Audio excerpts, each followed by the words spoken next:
What's the 60-second version of what you do on a daily basis internally to visualize your greater self of what you want there to be, experience?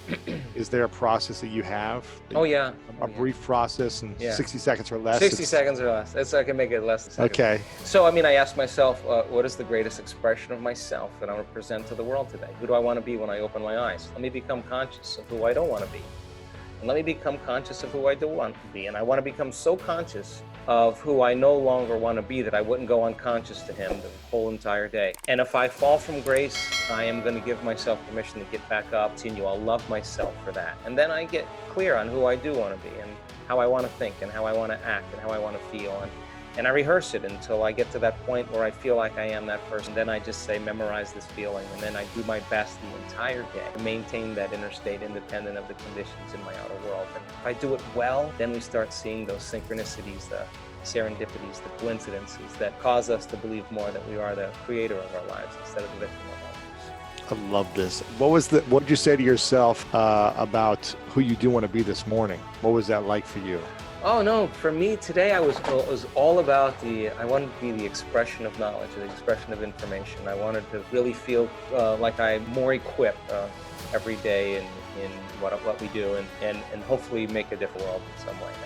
And if I do that in a day, then yeah, I love that feeling. I love this, man. I've got a couple questions left for you. I love when you said all healing happens in the heart. It doesn't seem like people teach us how to heal the heart from an early age. I don't remember media or teachers.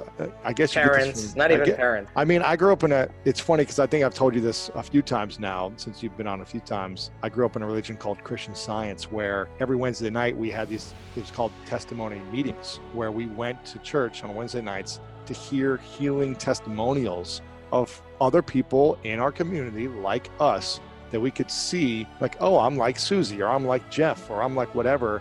They were going through this challenge, whether it be a mental challenge or physical ailment. And we would watch these testimony meetings. I mean, I would watch them and I would see, oh, wow, if this person can overcome this, so can I. And I started to have a different story. So this religion taught me a lot of things that you talk about. I feel like I had the privilege of going through and experiencing. Right. It wasn't perfect, and I had some of my own challenges, but I got to fortunately have this type of learning at an early age about testimony and about healing and about knowing the truth and about elevating your consciousness and your mindset through spiritual awareness. But in general, I don't feel like most people had that opportunity to learn these things.